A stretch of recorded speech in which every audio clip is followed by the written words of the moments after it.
Hey BSCs, so today we're going to talk about a topic that's probably my favorite to talk about, and it's sales and marketing related, and it's how to nurture prospective clients. I think this is maybe an often under talked about thing. We all love to close deals and find prospects, but there's this long period of I found them, and now what do I do with them until I can try to land them? Right. So Jeff, maybe start out, tell us a little bit about the sales process as a whole, like from start to finish, and then we can figure out where the nurture part comes into play. Yeah, we have a process here, and it would be maybe different for everybody, but here's what ours is first we have connect. That's the first step, and that's literally after you found the prospective customers, through prospect research.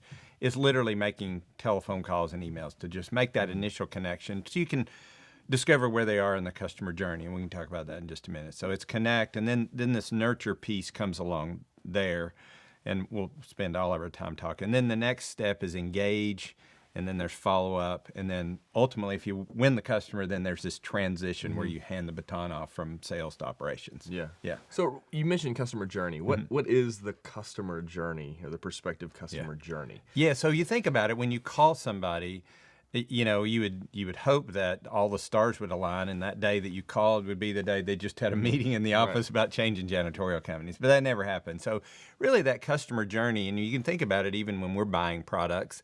There's a level down at the very bottom. It's just you're not engaged. You've either got what you need in terms of service. So if we're talking about janitorial services.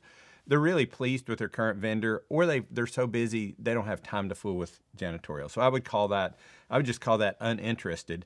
And then there's various phases throughout that until the customer journey comes to where they're engaging vendors and then selecting a new vendor. So it starts with, I don't have a problem, I'm not going to do anything, to I'm ready to change vendors and I want to start that process. Yeah. So that's what that customer journey looks like. Okay, so nurturing is an important part along the way there. So maybe describe or explain to us what do you mean when we say we're nurturing these prospective clients? Yeah, so nurturing is just a process of trying to establish and build on a relationship with a prospective customer until they get to the point where they want to engage a vendor. And so that's just a process, and we can talk through what that is. But that's really basically, it's just you're trying to establish and maybe build a little bit of trust while you wait for the customer to be ready to purchase. Yeah. So in that, you mentioned trust, and so you're trying to establish some level of credibility, trustworthiness. That's right. Reliability or whatever during that phase. And we've used the phrase before, next in line or on deck, that our goal is to slowly build some trust with them so that when they're ready, that's it. That's what we're doing in the nurture phase. That's right. Okay. That's what this is.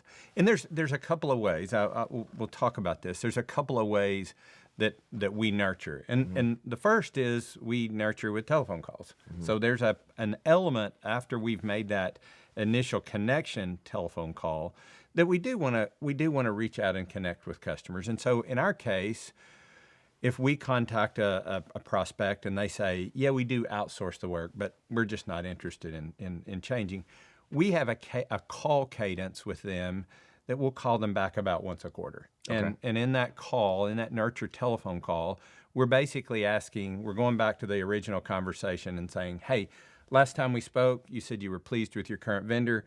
Just want to make sure that everything's still going well and kind of see where you are. And most of the time people will say, yeah, we're still doing well. And we'll say, great, that sounds good. You're trying to find out where they are on that journey. Has their journey changed? Yeah, Have they advanced anywhere in their journey? So that's what the telephone call is. So once you've established contact, so sometimes initially it's hard to get through sometimes, right? But once we've established contact and we've established that's the decision maker, and then we follow up once a quarter as a cadence for that. That's right. And if it's in-house, is it a little bit differently? Yes, it is. And so we've taken the approach that somebody who does it with an outsourced vendor, there's a decent chance that their journey might change a little bit quicker because somebody might not do a good job. Somebody that does it with an in-house team, we call them twice a year. So we'll call them about every 6 months. Because the likelihood of change is smaller in a situation like that. That's our thinking. Okay. Yeah. So that's telephone calls. So there's a element of nurturing that, or part of the nurturing process is a series of well-timed, and you can time these things by using your CRM, just reminders. or you could use Outlook Calendar, but just making telephone calls. But the second piece is emails, and we use email content to do that. And so every month or every other month, we'll submit an email to a customer with a link to an article that we've posted on our website. Now, and these are not, hey, I'm just checking in emails, right? Correct. So what are we trying to accomplish with the content? So Yeah. you're saying we're writing something on our website, and we're trying to get that in front of them to engage with them. What sorts of things are we wanting to create that we think might help nurture along that journey? Yeah. So, and you're trying to establish that. One, you want to even in this prospecting phase, even in this your nurturing phase, you're wanting to provide value. So you're saying to Mr. Customer, hey, listen, I know you got a lot of stuff going on.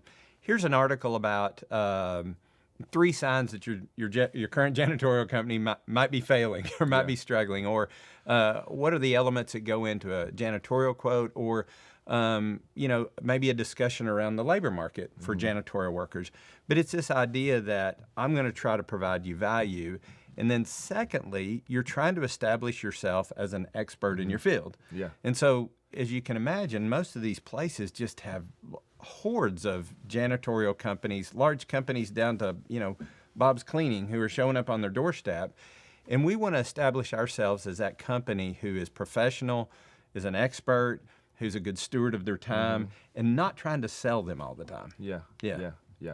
And we want to be persistent without being annoying. Yeah. And Yes. that's a fine line. Yes, right? be persistent without being a pest. It's and a fine we've this process. I mean, we've nurtured customers for 5-6 years, and eventually over time, we've had an opportunity to engage with them and provide a proposal. And so maybe to wrap this up, this is a long game approach, right? So Absolutely.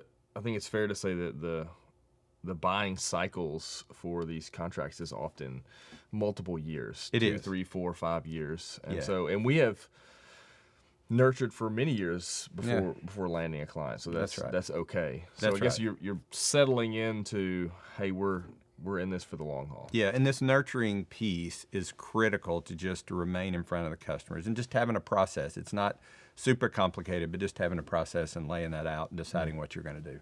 Yeah. Hey, well, thanks for tuning in. One of the things that we do here at Elite Business Coaching is we help companies with their marketing programs, specifically this nurturing stuff. So if you have any questions or need some help with that, feel free to reach out to us, and we're happy to see what we can do. We'll see you next time.